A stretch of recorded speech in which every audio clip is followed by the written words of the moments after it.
බුදු සරණ, දම් සරණ, සංඝ සරණ වේවා ඔබ සියලු දෙනාට. තුලවට ගුරු වූ, තුන් ලෝකාග්‍ර වූ, තුලවට තිලකයක් වූ, අසරණ සරණ වූ, අසම සම අංගී රස බුදු පියාණන් වහන්සේගේ උන්වහන්සේ විසින් අනුදැන වදාළ 84000ක් වන ධර්මස්කන්ධෙන් බිඳක් මෙපුර 15ක පොහෝ දින ශ්‍රවණය කරන්නට ඇතනම් එය මොනතරම් පුණ්‍ය කර්මයක්ද. එසේම අප රටේ පමණක් නොම ලෝකවාසී බෞද්ධ ජනතාව දෙසා ජනමාධ්‍ය ඔස්සේ සමාජ මාධ්‍ය ඔස්සේ මේ ධර්මස්කන්ධයෙන් බිඳක් ශ්‍රවණය කරන්නට ඉඩකඩ අවස්ථාව සලසන්නට පිළිවන්නම් එය මොනතරම් පුණ්‍ය කර්මයක්ද. සුපින්වත්නි, ශ්‍රී ලංකා ප්‍රජාතාන්ත්‍රික සමාජවාදී ජනරජයේ පස්වන විධායක ජනාධිපතිතුමන් වර්තමාන ගරු අග්‍රාමාත්‍ය මහින්ද රාජපක්ෂ මැතිතුමන් එදා අග්‍රාමාත්‍යතුමන්ව සිටි අවදියේ පටන් අඛණ්ඩව පවත්වාගෙන එන ලෝවැසි දනන් වෙත ධර්ම දානය ප්‍රදානය කරන මේ ධර්ම දානමය පුණ්‍ය කර්මයේ 203 වන ධර්ම දේශනා වාරයයි ඔබ හමුවට පමුණුවන්නට සූදානම් වන්නේ. අද වෙනදා වගේ අරලියගහ මන්දිරයට බොහෝ සැදැහැවතුන් පැමිණ නැහැ. ඒට හේතුවක් තිබෙනවා. කොරෝනා වසංගත තත්වයන් නිසා, එහි ඇති අවදානම නිසා අප සෞඛ්‍ය නිර්දේශවලට අනුගතව සියලු දේ සිදු කළ යුතු බැවින්. ඒ නිසා අද දවසේ ගරු අග්‍රාමාත්‍ය මහින්ද රාජපක්ෂ මැතිතුමන්, ශිරන්තී වික්‍රමසිංහ රාජපක්ෂ මැතිණිය, එවැගේම අග්‍රාමාත්‍ය කාර්ය මණ්ඩල ප්‍රධානී යෝෂිත රාජපක්ෂ මැතිතුමන් ඇතුළු පවුලේ සමීපතමයන් කිහිප දෙනෙකුගේ සහභාගීත්වයෙන් අරලියගහ මන්දිරයේ ගරු අග්‍රාමාත්‍යතුමන් විසින් 2005 මාර්තු මාස 23 වන දින එදා මැදින්පුර 15ක පොහෝ දින රෝපණය කරන්නට යෙදුණු බෝධීන් වහන්සේ අභියස සිට අප මේ සදහම් වර්ෂාවේ සදහම් දේශනා වාරයේ 203 වන වාරය ඔබ හමුවට පමුණුවන්නටයි සූදානම් වන්නේ. එසේනම් ගරු අග්‍රාමාත්‍ය මහින්ද රාජපක්ෂ මැතිතුමන්ට බොහොම ගෞරවයෙන් අප ආරාධනා කරමු බුදුන් වහන්සේ උදෙසා මල් පූජා කොට මේ වැඩ ඉන්න බෝධීන් වහන්සේ උදෙසා මල් පූජා කොට ආගමික වතාවත් ඉටු කර ඉන් අනතුරුව අද ධර්මදේශකයන්න් වහන්සේට දැහැත් වට්ටියක් පූජා කොට ධර්මදේශනය සඳහා ආරාධනා කරන්නට ගියා. එතුමන් විසින් එදා 2005 මැදින්පුර 15ක පොහෝ දින රෝපණය කරන්නට යෙදුණු බෝධි අංකුරය අද විසල් බෝ සෙවණක් බවට පත් වෙලා. එතුමා අඛණ්ඩවම මේ බෝධීන් වහන්සේ උදෙසා ආගමික වතාවත්හි චාරිත්‍රයන්හි යෙදුණා. පහන් දල්වා එතුමන් විසින් බෝධීන් වහන්සේට, බුදුන් වහන්සේට තම පූජාවන් සිදු කර දැන් සූදානම් වෙන්නේ විශේෂ යෙන් සකස් කරන ලද, නිර්මාණය කරන ලද අඩි 6ක් උස මුතු පබළු වලින් අලංකාරිත කරඬුවක් මොරටුව සත්කරඬු නදිනී හේවරත්න මහත්මිය විසින් නිර්මාණය කරලා තිබෙනවා.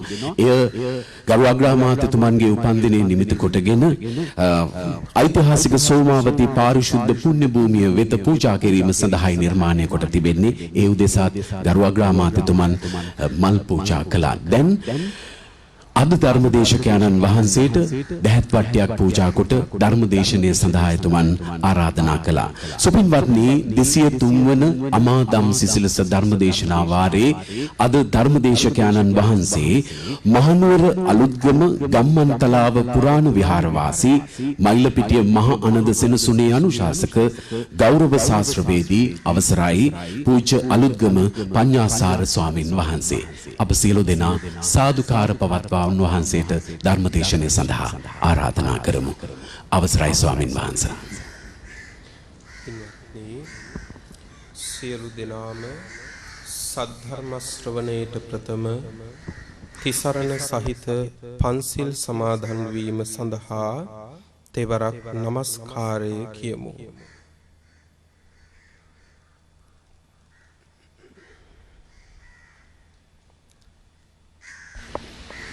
තස් භගවතු වරහතු සම්මා සම්බුද්දස්ස නමෝ තස් භගවතු වරහතු සම්මා සම්බුද්දස්ස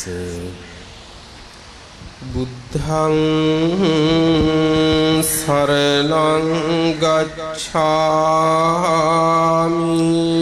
බුද්ධං සරණං ගච්ඡාමි ධම්මං සරණං ගච්ඡාමි ධම්මං සරණං ගච්ඡාමි සංඝං සරණං ගච්ඡාමි සංඝං සරණං ගච්ඡාමි ဒုတိယံ පි බුද්ධං සරණං ගච්ඡාමි ဒုတိယံ පි බුද්ධං සරණං ගච්ඡාමි ဒုတိယံ පි ධම්මං සරණං ගච්ඡාමි ဒုတိယံ පි ධම්මං සරණං ගච්ඡාමි ဒုတိယံ පි සංඝං සරණං ගච්ඡාමි ဒုတိယံ පි සංඝං සරණං ගච්ඡාමි တတိယံ පි බුද්ධං සරණං ගච්ඡාමි တတိယံ පි බුද්ධං සරණං ගච්ඡාමි တတိယံ පි ධම්මං සරණං ගච්ඡාමි တတိယံ පි ධම්මං සරණං ගච්ඡාමි တတိယံ පි සංඝං සරණං ගච්ඡාමි တတိယံ පි සංඝං සරණං ගච්ඡාමි පානාති පාතා වීරමණී සික්ඛාපදං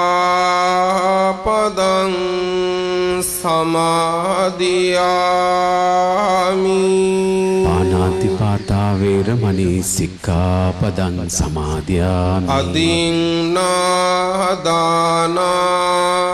වීරමණී සික්ඛාපදං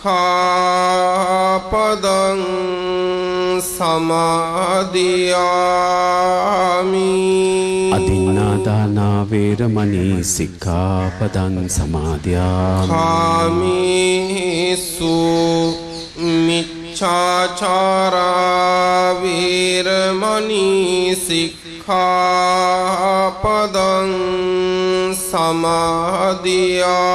සමාදියාමි කාමේසු මිච්ඡාචාරා වේරමණී සික්ඛාපදං සමාදියාමි මුසාවාදා වීරමණී සික්ඛාපදං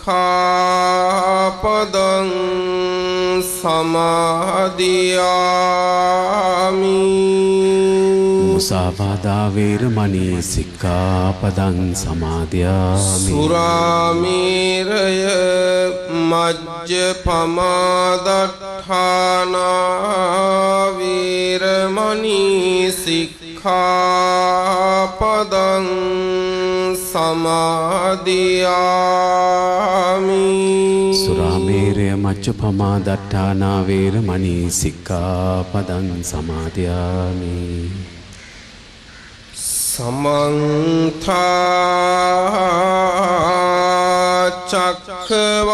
චක්ඛවාලේසු අත්‍රා ගච්ඡන්තු දේවතා සද්දම්මං මුනි රාජස්ස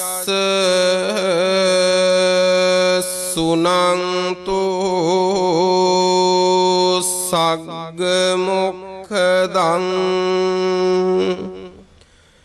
ධම්ම ශ්‍රවණ කාලෝ අයං භදන්තා ධම්ම ශ්‍රවණ කාලෝ අයං භදන්තා ධම්ම ශ්‍රවණ කාලෝ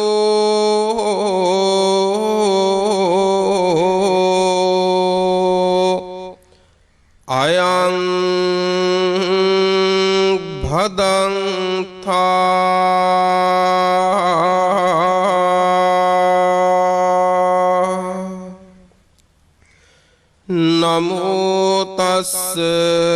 භගවතු අරහතෝ සම්මා සම්බුද්දස්ස නමෝ තස්ස භගවතු අරහතෝ සම්මා සම්බුද්දස්ස නමෝ තස්ස භගවතු අරහතෝ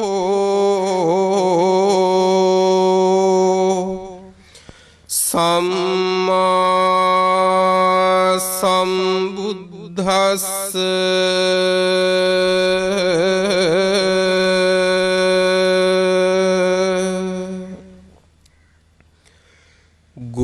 ගෝචරේ බික්කවේ චරත සඛේ පෙත්තිකේ විසයේ ගෝචරේ බික්කවේ චරතං සඛේ පෙත්තිකේ විසයේ න ලච්ඡති මාරෝ ඕතාරං න ලච්ඡති මාරෝ ආරම්මනං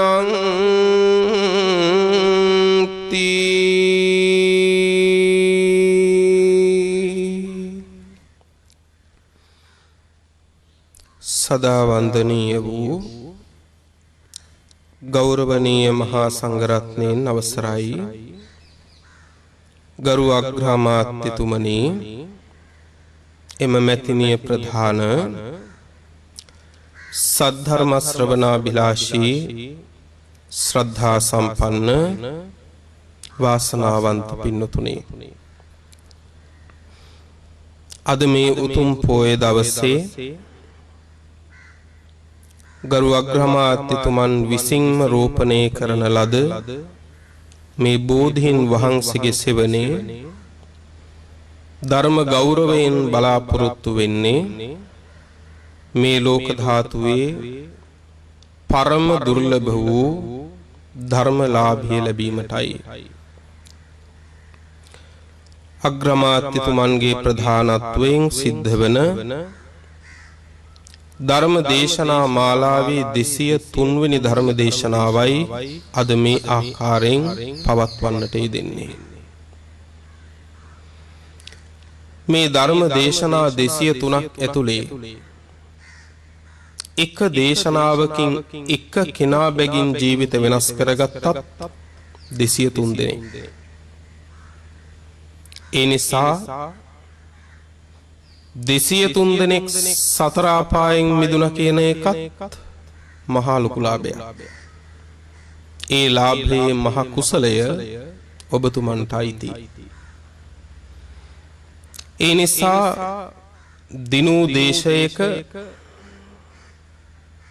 සංසාර දුකත් කෙලවර කරගෙන සසරත් දිනන්න මේ උතුම් ධර්ම දේශනා මාලාව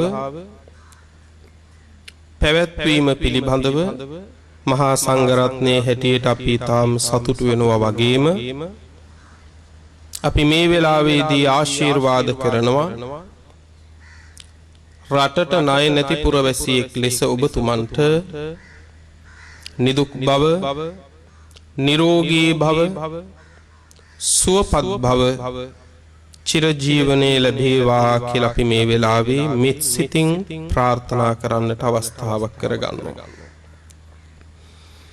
සෑම සියලු දෙනාටම සුවසේම උතුම් ධර්මාවබෝධයේ පිණිස මේ ධර්ම ශ්‍රවණය හේතු වේවා කියන ප්‍රාර්ථනාවන් හිත තුළ තබාගෙන පින්වතුනි සියලු දෙනාම දැන් ගෞරවයෙන් ධර්ම ශ්‍රවණය කරමු. පින්වතුනි සංයුත්ත නිකායේ තියෙනවා පින්වත්නි සංයුත්තයක් සතිපට්ඨාන සංයුත්තේ කියලා. අපි කවුරුත් දන්නවා බුදුරජාණන් වහන්සේ විසින් වදාළ 84000ක් ධර්මස්කන්ධය නොඑක් ආකාරවලට බෙදෙනවා. එයින් එකක් තමයි පින්වත්නි රස වශයෙන් බලපුවාම 84000ක් ධර්මස්කන්ධයේම එකම එක රහයි. හරියට මහා සමුද්‍රයේ කොතනින් අරගෙන වතුර බින්දුවක් දිවේ තියලා බැලුවත් මුළු මහ මුහුදම ලුණු රසයිනේ. ඒ වගේ බුදුරජාණන් වහන්සේ වදාළ මුළු 84000ක් ධර්මස්කන්ධයේම නිවන් රස දෙනවා. ඒකට කියනවා විමුක්ති රසය කියලා. බුදුරජාණන් වහන්සේ විසින් වදාළ කිසිම දේශනාවක් නැහැ පින්නතුනේ නිවන අරමුණු කර නිමා නොකළ. බුදුරජාණන් වහන්සේ කාට බණ කිව්වා? ගොවියටත් බණ කිව්වා. වෙලහෙල දාම් කරන එකටත් අවවාද කළා. ඒ විතරක් නෙවෙයි පින්වත්නි ඇමතිවරුන්ටත් බණ කිව්වා, රට පාලනය කරන අයටත් බණ කිව්වා. හැබැයි හැම දේශනාවක්ම නිවන කෙලවර කරගෙන තමයි බුදුරජාණන් වහන්සේ නිමා කරන්නේ. ඒ දේශනාව නිවන අරමුණු කරගෙනයි පවතින්නේ. සෑම දේශනාවක්ම එසේ නිවන අරමුණු කරගත්තු මාවතක පිහිටන්න ඕන කියලත් බුදුරජාණන් වහන්සේ අවවාද කළා. දවසක් මරණාසන්න බ්‍රාහ්මණයෙකුට සාරිපුත්ත මහරහතන් වහන්සේ පින්වත්නි අවවාද කළා. මේ මරණාසන්න බ්‍රාහ්මණයා මරණින් මත්තේ 4 අපායේ වැටෙන්න තමයි හිටියේ. සාරිපුත්ත මහරහතන් වහන්සේ කියන්නේ මේ සම්බුද්ධ ශාසනයේ දෙවැනියා ප්‍රඥාවන්ත භික්ෂූන් අතර අග්‍රයි. ඒ ප්‍රඥාව දෙවැනි වෙන්නේ තථාගත බුදුරජාණන් වහන්සේට විතරයි. සාරිපුත්ත මහරහතන් වහන්සේ නිකං කෙනෙක් නෙවෙයි. බුදුරජාණන් වහන්සේ වදාළ ධර්මය ඒ අනුවම පවත්වන ධර්ම සේනාධිපති. සාරිපුත්තයන් වහන්සේ පින්වත්නි මේ බ්‍රාහ්මණයාගේ හිත 4 අපායෙන් ගැලෙව්වා. බ්‍රාහ්මණය නිරයේ දුක බොහොම දරුණුයි. ඒ නිරයට වඩා නම් තිරිසන් ලෝකේ හොඳයි කිව්වා. ඊළඟට නිරයත් එක්ක සාපේක්ෂව තිරිසන් ලෝකේ වර්ණනා කරලා තිරිසන් ලෝකය ඊළඟට පින්වත්නි කිව්වා තිරිසන් ලෝකේ දුකට වඩා හොඳයි പ്രേත ලෝකේ. මෙහෙම ඇවිල්ලා මනුස්ස ලෝකෙටම හිත ගත්තා. දැන් බ්‍රාහ්මණයාගේ හිත මනුස්ස ලෝකේ තියෙනවා. මනුස්ස ලෝකෙටත් වඩා හොඳයි දිව්‍ය ලෝක 6න් පළවෙනි දිව්‍ය ලෝකේ චාතුරු මහරජකේ. එතෙන්ද හිත ගත්තා. හැබැයි චාතුරු මහරජකේටත් වඩා හොඳයි තාවතින්සේ. දැන් මේ විදිහට හරියට අම්මා කෙනෙක් තාත්තා කෙනෙක් තමන්ගේ පුංචි දරුවෝ අතින් අල්ලගෙන පඩිපෙලක් උඩට පියවරෙන් පියවර නගනවා වගේ සාරිපුත්තයන් වහන්සේ පින්වත්නි මේ විදිහට මේ බ්‍රාහ්මණයාගේ හිත බ්‍රහ්ම ලෝකෙට එනකම් අරන් ආවා. ඒ කරලා දේශනාව නිමා කරලා සාරිපුත්තයන් වහන්සේ වැඩියා. දැන් මරණින් පස්සේ මේ බ්‍රාහ්මණයාගේ හිත පිහිටලා තියෙන බ්‍රහ්ම ලෝකේ. සාරිපුත්තයන් වහන්සේ ආපහු වැඩියට පස්සේ බුදුරජාණන් වහන්සේ මොකක්ද ඇහුවේ? සාරිපුත්ත අර මිනිස්සයව මග දාලාව නේද කියලා ඇහුවා. අර මිනිස්සයා මග දාලාව නේද කියලා ඇහුවා. මොකද්ද මේ කිව්වේ? ඇයි නිවනට මැරළුවේ නැත්තේ? බ්‍රහ්ම ලෝකේනොත් හිත ගලවලා ඒ බ්‍රාහ්මණයාගේ හිත නිවන අරමුණු කරගෙන පැවැත්වුවේ නැත්තේ ඇයි කියලා ඇහුවේ. අන්න එදා තමයි අවවාද කළේ සෑම දේශනාවක්ම නිවනට සාදුකාරයක් හරි පවත්වලා අවසන් වෙන්න ඕන කියලා. එතකොට බුදුරජාණන් වහන්සේ වදාළ සෑම ධර්මයක්ම ඒ නිසා පින්වත්නි නිවන් රසයෙන් යුතුයි. ධර්ම විනය වශයෙන් ආකාර දෙකකට බෙදෙනවා. පිටක වශයෙන් ත්‍රිවිධං 3 ආකාරයකට බෙදෙනවා. නිකාය වශයෙන් පංචවිධං. නිකාය විදිහට 5 ආකාරයකට බෙදෙනවා. දීඝ නිකාය, මජ්ක්‍ධිම නිකාය ආදී විදිහට.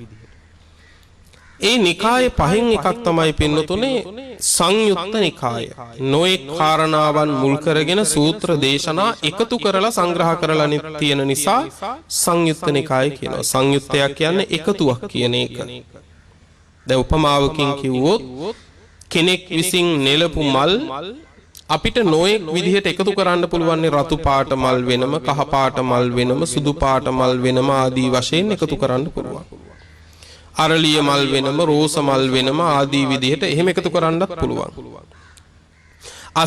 අසවලා විසින් නෙලපු මල් මේවා, අරයා විසින් නෙලපු මල් මේවා කියලා එහෙම වෙන් කරන්නත් පුළුවන්. මේ නොඑක් ආකාර වලින් එකතු කරලා සංග්‍රහ කරලා තියෙන නිසා පින්වත්නි සංයුත්ත නිකාය කියලා කියනවා. එහි එක සංයුත්තයක් තියෙනවා සතිපට්ඨාන සංයුත්තය. සතර සතිපට්ඨානයේ පිළිබඳව තමයි බුදුරජාණන් වහන්සේ මේ දේශනා කළේ.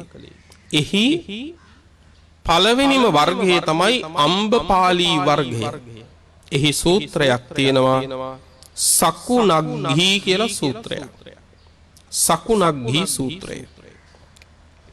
පින්වත්නි කැටකුරුල්ලෙක් හිටියා. කැටකුරුල්ලෙක් කියලා කියන්නේ කාරණා දෙකක් නිසා. එකක් තමයි මේ කැටකුරුල්ලා කියන සතා හරි පුංචි. ඊටාම පුංචි. හිතනවනේ බොහෝ දෙනෙක් ඇඟ පොඩි වුණාම වැඩක් පොඩි කියලා. මේ කැටකුරුල්ලත් හරි පුංචි. අනික තමයි කැටකුරුල්ලා කියලා කියන්න හේතුව තමයි මේ කැටකුරුල්ලගේ වාසස්ථානයේ තියෙන තැන අනුව තමයි කැටකුරුල්ලා කිව්වේ. වාසස්ථානයේ තමයි පින්නතුනේ නගුලකින් කුඹුර හානකොට නගුල් තලයට අහු වෙලා පස්පිඩැල්ල අනිත් පැත්ත පෙරලෙනවනේ. නගුල් තලයට අහු වෙලා පස්පිඩැල්ල අනිත් පැත්ත පෙරළුනම පෙරලිච්ච පස්පිඩැල්ල යට පින්නතුනේ පුංචි ගුහාවක් වගේ එකක් හැදෙනවා. අන්න ඒක යට තමයි පින්නතුනේ මේ කුරුල්ලා ඉන්නේ. පස් කැටයක් යට. ඒ නිසා කැටකුරුල්ලා කියනවා. දවසක් මේ කැටකුරුල්ලා පස් කැටෙන් එළියට ඇවිල්ලා හිටගත්ත පස් කැටේ උඩ. පස් කැටේ උඩ හිටගෙන මේ විවෘත ආකාශය දිහා දවසක් බැලුවා. ටිකක් තරුණ පහේ කැටකුරුල්ලේ.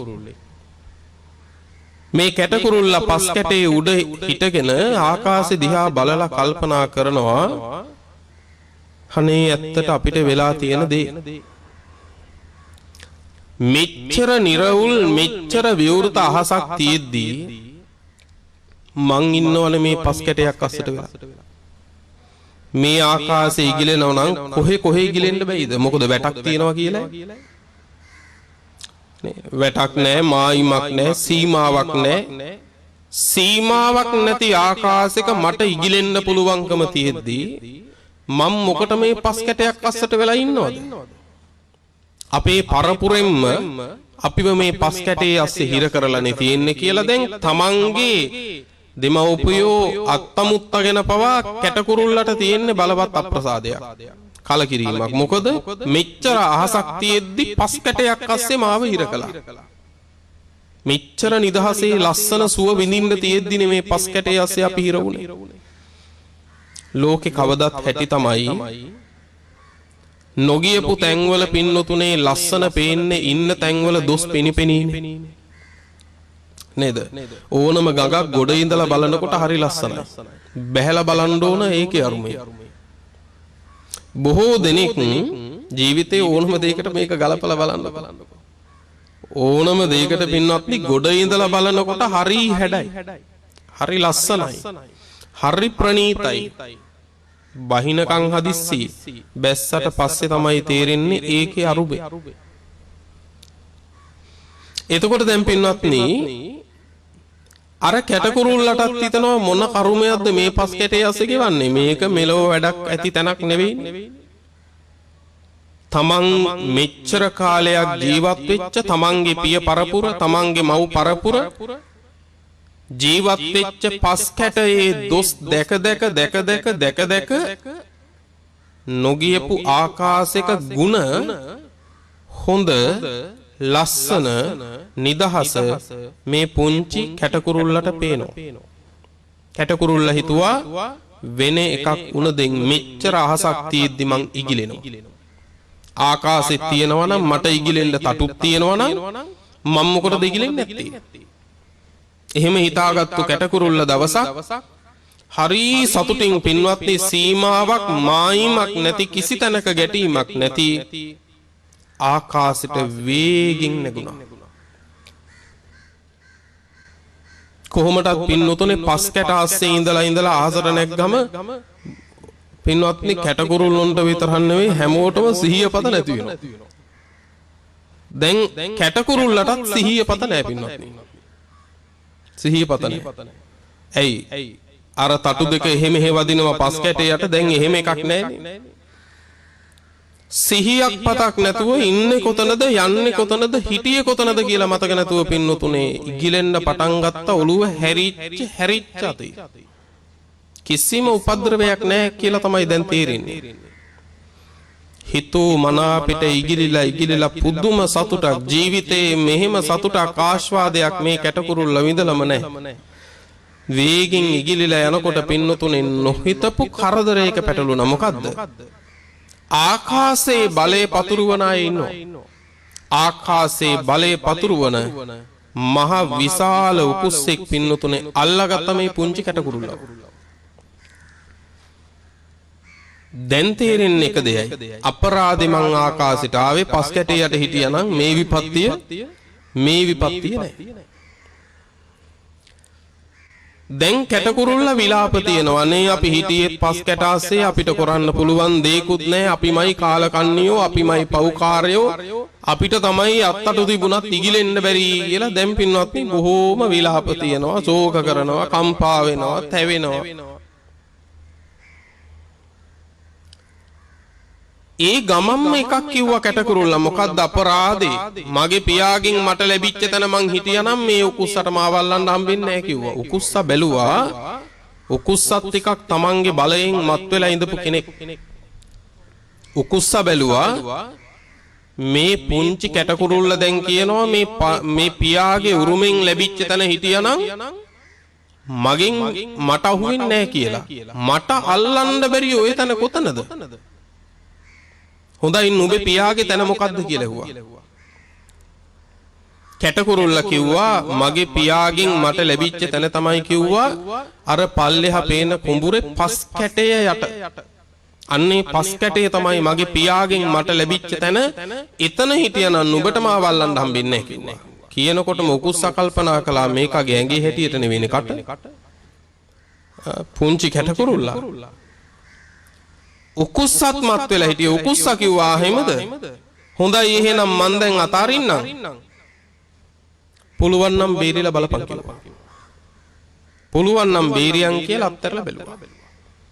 අතෑරපු ගමන් පින්නතුනේ පුංචි කැටකුරුල්ලා මරණ බයත් එක්කනේ වේගෙන් ඇවිල්ලා පින්නතුනේ හිටගත්ත පස් කැටේ උඩ.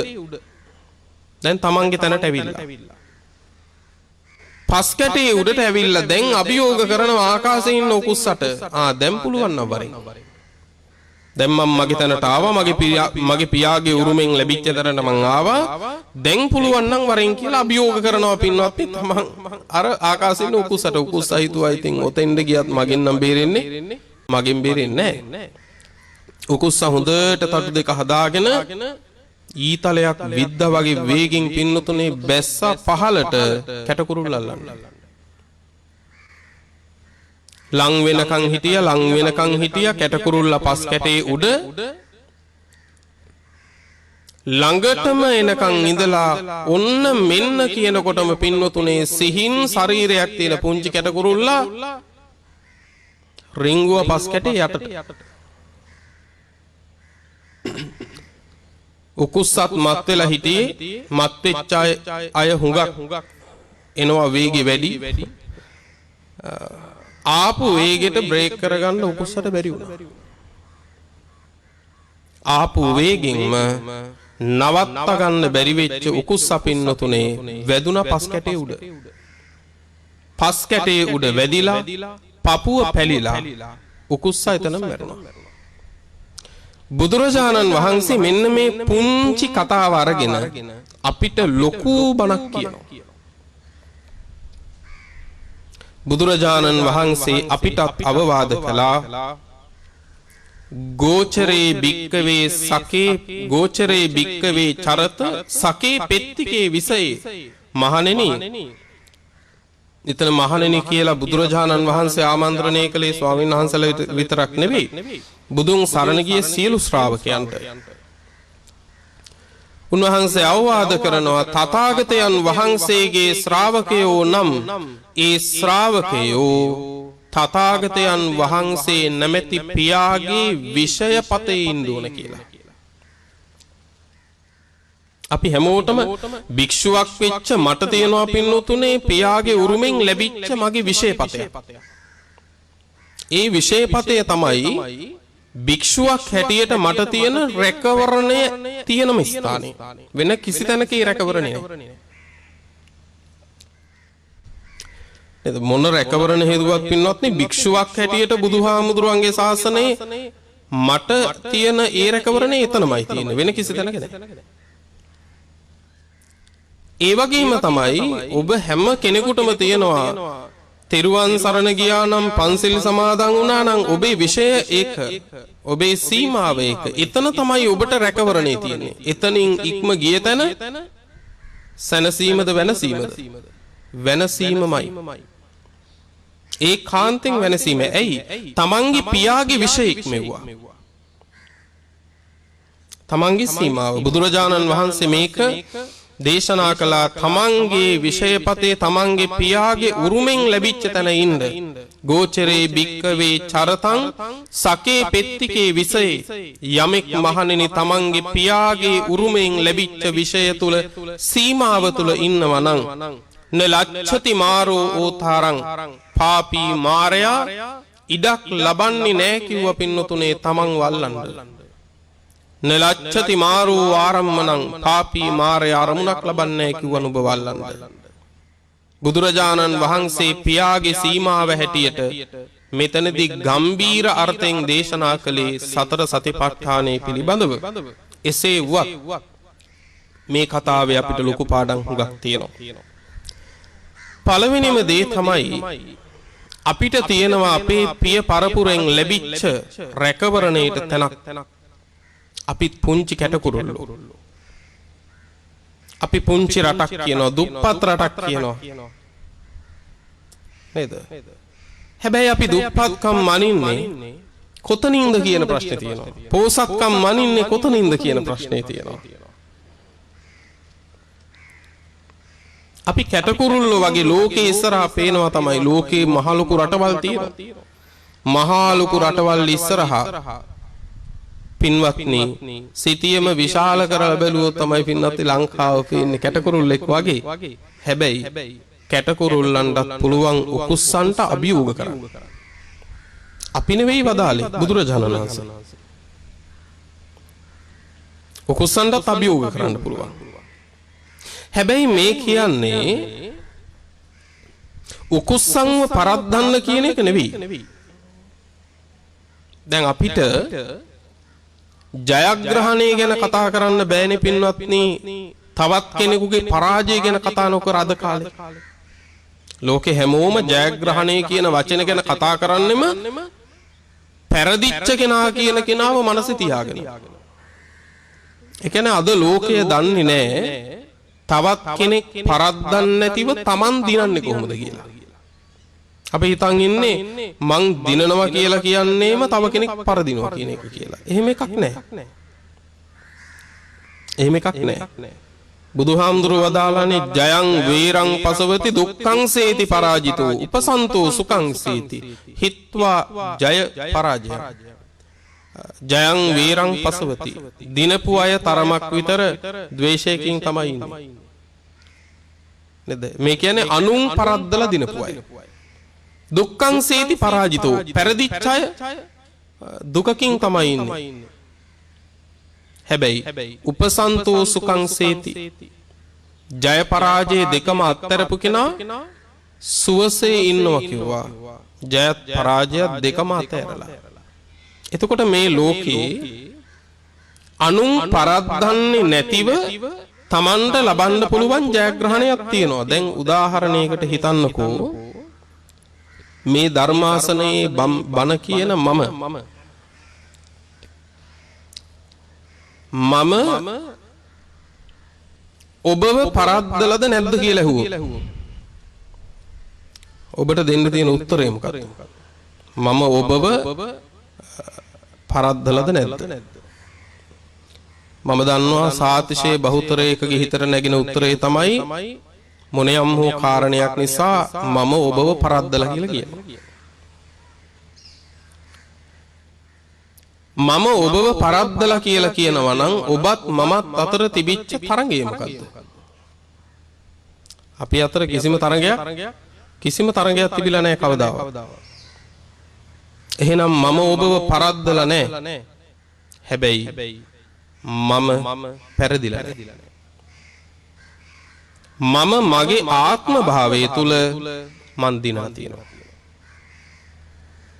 ඒ නිසා මගේ ජයග්‍රහණය තවත් කෙනෙකුගේ පරාජයක් නෙවෙයි. ඒ නිසා කැටකුරුල්ලෝ වගේ අයට ඇත්තටම දිනන්න පුළුවන්. කැටකුරුල්ලට ඕන කලේ උකුස්ස මරන්න නෙවෙයි, Tamanට බේරෙන්න. ඒ වගේම තමයි මේ පුංචි රටේ අගමැතිතුමනි විශාල කැටකුරුල්ල ප්‍රමාණයක් ඉන්නවා උකුස්සන්ට වුණත් අභියෝග කරන්න පුළුවන්. මේ ශාසනය තුලත් ඉන්නවා අපේ පුංචි හාමුදුරුවරු.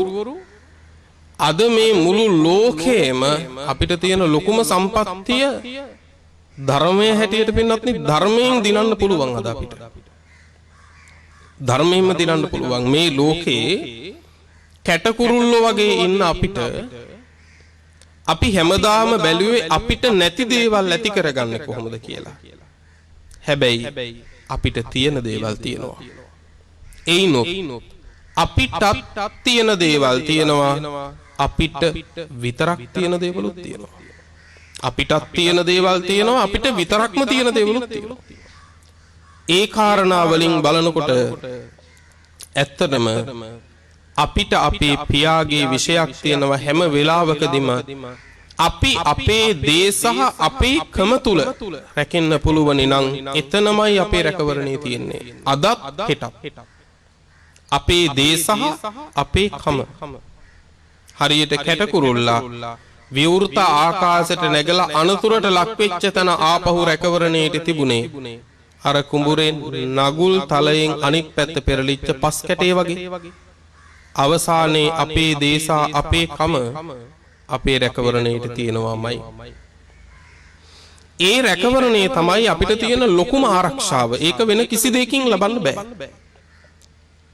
හැබැයි අභිව රකින්න හැම වෙලාවකදීම අපිම මහන්සි වෙන්න ඕනේ. සූත්‍රයක් තියෙනවා සතිපට්ඨාන සංයුත්තෙම පින්වත්නි තාම ලස්සන සූත්‍ර දේශනාවක්. අතීතයේ පින්වත්නි තිබුණා එක්තරා ශිල්පයක්. නොඑක් අය තමන්ගේ ජීවිත පවත්වන්න නොඑක් ආකාර ක්‍රම අනුගමනය කරලා තියෙනවා. ඒ ක්‍රම අතර එකක් තිබුණා පින්වත්නි.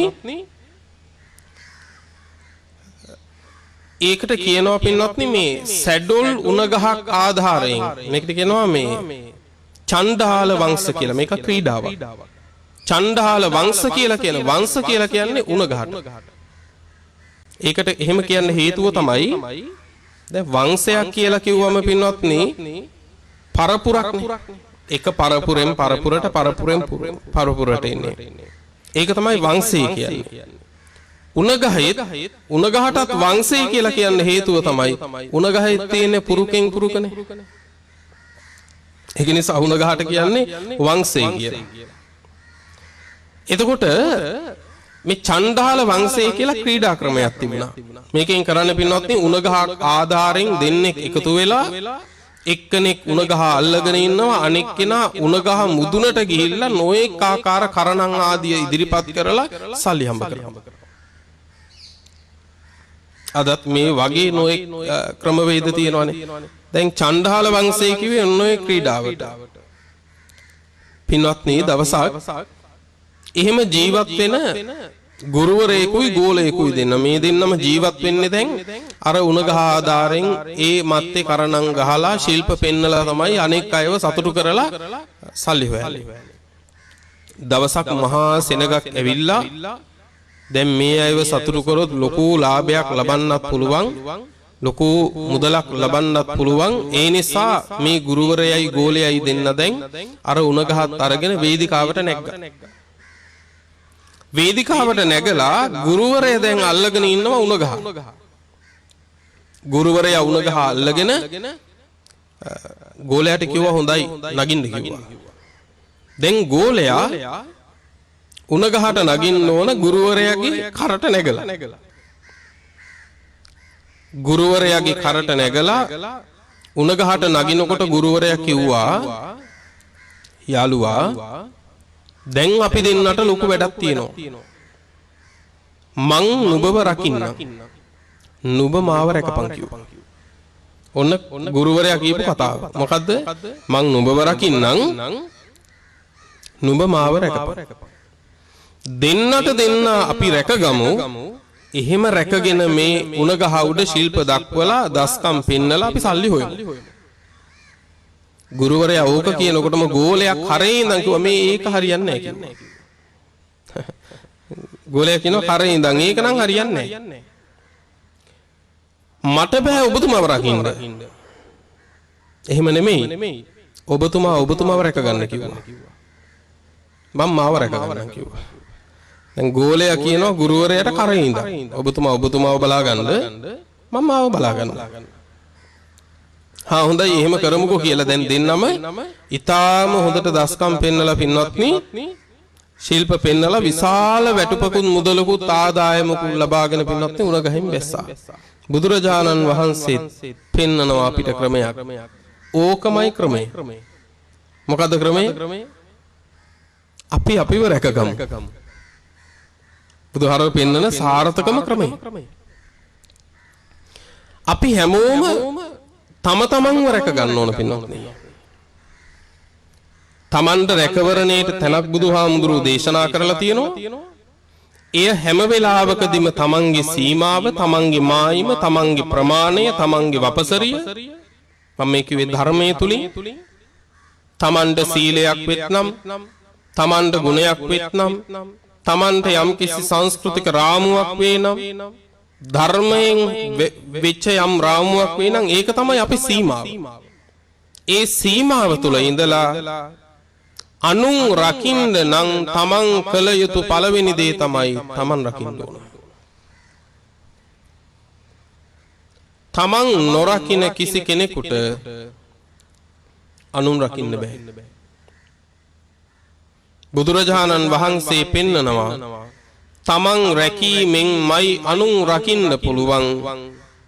අනුන් රැකීම තුලත් තමන් රැකීමක් තියෙනවා. ඒ කොහොමද? දැන් තමන් රැකීමෙන් කොහොමද අනුන් රකින්නේ? අපි හිතමු බුදුහාර මේකට පෙන්නනවා කර්මස්ථාන වැඩිවීමෙන් කියලා. කර්මස්ථාන වැඩිවීම කියලා කියන්නේ අපි හිතමු යම් කිසි කෙනෙක් මෛත්‍රිය වඩනවා. එහෙමත් නැත්නම් මරණ සතිය වඩනවා කියලා කියන්නේ මැරෙන බව සිහි කරනවා. අපි කොහොමත් මැරෙන එක කොහොමත් මැරෙන එක ඒ මැරෙන එක සිහි කරපුවාම කොච්චර ලාභ තියෙනවද? නේ කොහොමත් අපිට මැරෙන්න වෙනවා.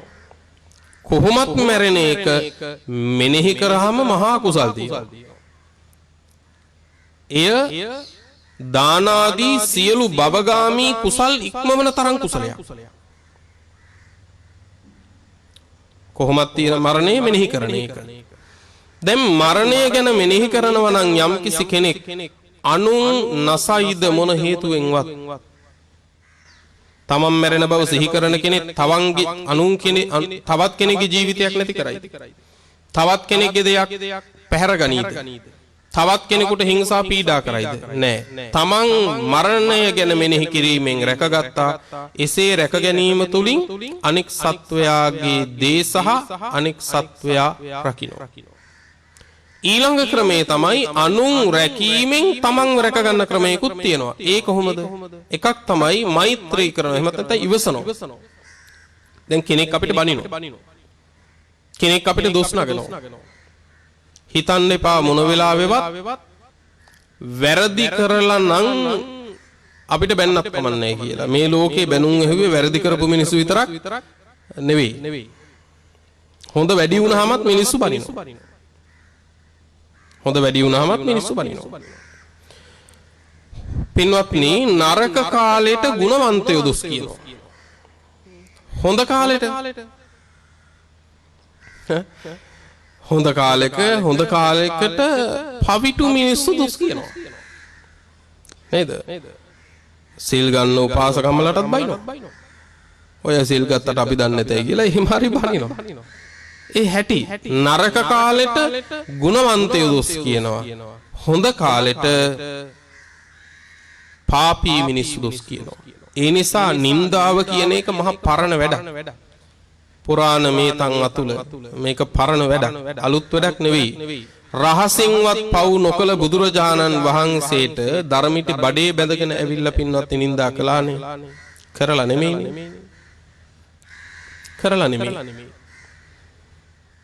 හැබැයි දැන් අපි කියනවා ওই කතාව දැනගත්තට කරලා නම් බැන්නත් කමන්නේ කියලා. ඒ කියන්නේ අපේ අඩුව තියෙන්නේ බැනුමට සුදුසු දෙය නොකරපු එක කියලා ඒ කියමනින් කියන්නේ. නේද? අපි නොකර නම් බනින්නේ කම්පා වෙන්න ඕන කමක් නැහැ. කිසිම කම්පාවක් නැහැ. මොකද නිවැරදි මිනිස්සුන්ට කරන චෝදනාවට ආයුෂ තියෙන බොහෝම ටික කාලයයි පින්වත්නි. බොහොම ටික කාලයක්. සමහර විටකදී ඒකට අපි වැරදිකාරයෙක් නෙවෙයි. හැබැයි ඒ වැරදිකාරයෙක් නොවි ඒකට යමෙක් දොස් නගනකොට ඒකට උත්තර බඳින්න ගියොත් ඉතින්දී අපි වැරදිකාරයෙක් වෙනවා. ඒ දක්වන ප්‍රතිචාරය අනුව එතන ඉඳලා අපි වැරදිකාරයෙක් වෙන්න පුළුවන්. ඒ නිසා යමෙක් අපිට බනිනකොට බනින කෙනා කෙරෙහි ඉවසන්න ඕනේ. දොස් නගන කෙනා කෙරෙහි ඉවසන්න ඕනේ. ඉවසීම තුලින් ඔහුගේ ජීවිතේ රැකෙනවා. ඔහුගේ ජීවිතය එක භවයකින් රැකෙනකොට ඔහු මැරුවා නම් අපි හතර අපායේ. ඔහුගේ බැනුම ඉදිරියේ ඉවසීමෙන් අපි අපිව බේරගන්නේ සතර අපායට වැටෙන්න නොදී. දැන් පේනව නේද බැලූ බැල්මට අනුන්ව රැකලා තියෙන්නේ.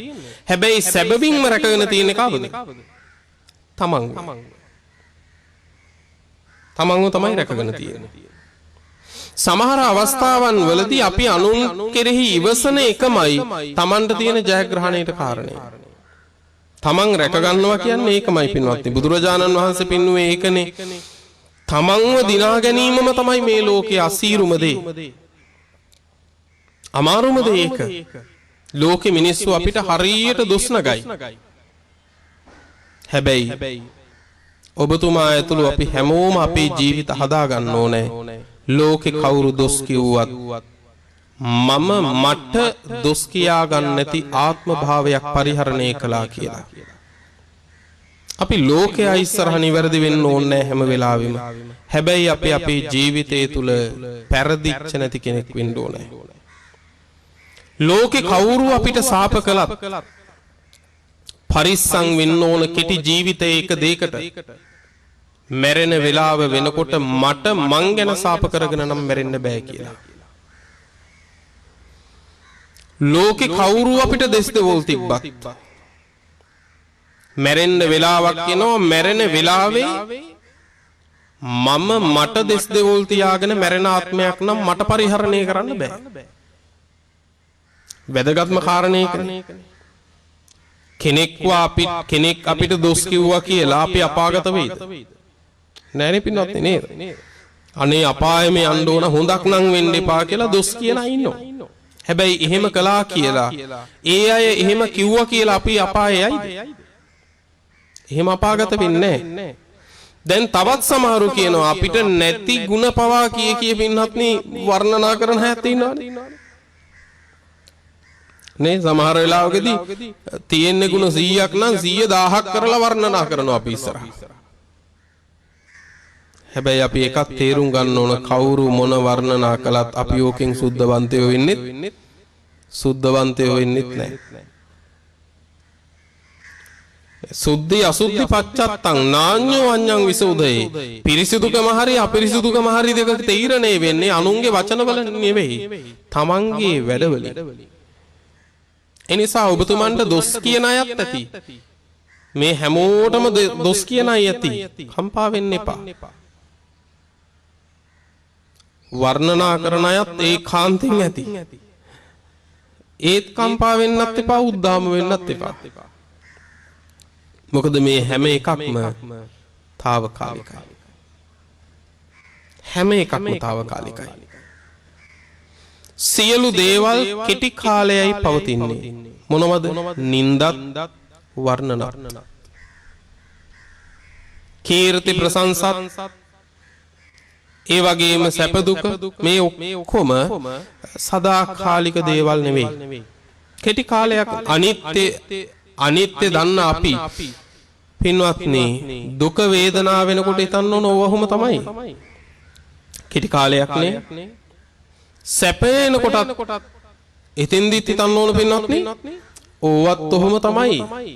කෙටි කාලයයිනේ. මේ දෙකම පින්වත්නි කෙටි කාලයයි.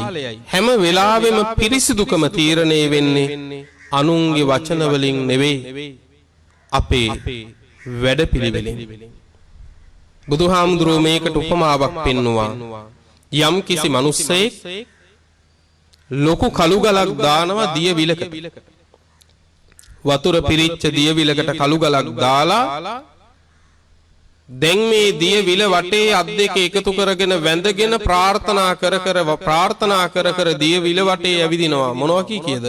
අනේ පින්වන්ත කළු ගල ගොඩට ඒවා කියලා විල වටේ ඇවිදිනවා.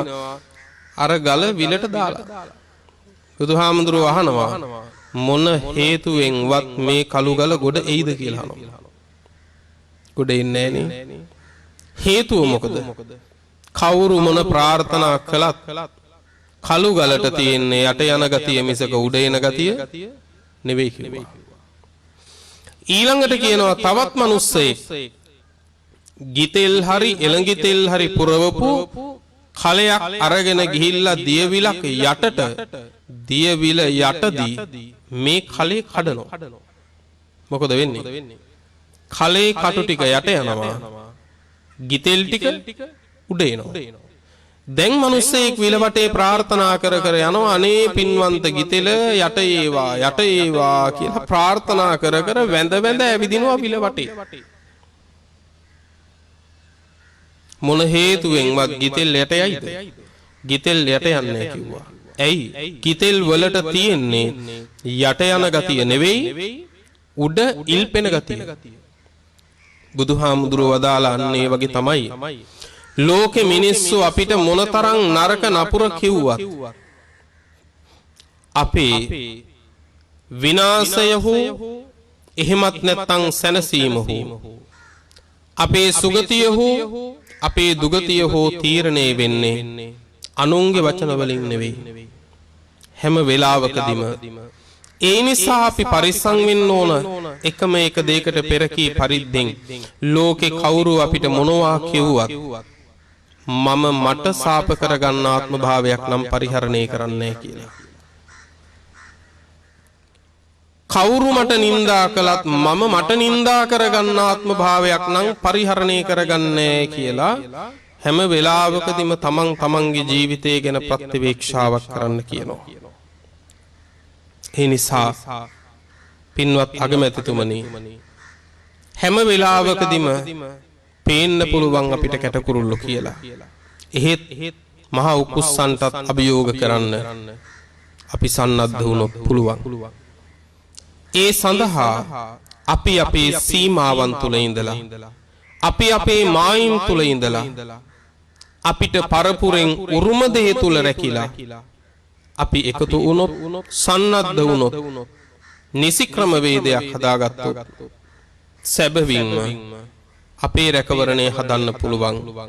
ඒ රැකවරණය වෙන කෙනෙකුට නැති කරන්න බෑ. වෙන කෙනෙකුට විනාශ කරන්න බෑ. ඇයි? අපි ඒ රැකවරණය හදාගත්තේ අපේ පිය විෂය තුලින්මයි. පියාගේ සීමාව තුලින්මයි. අපේ දේ තුලින්මයි. ඒ රැකවරණය ඔබතුමත් හදාගෙන මේ රටටත් හදන්න ඔබතුමන්ට කායික මානසික සුවය නිරන්තරව ලැබේවා කියලා තෙරුවන් සරණත් දළදා හාමුදුරුවන්ගේ පිහිටත් මේ වෙලාවේදී ප්‍රාර්ථනා කරනවා.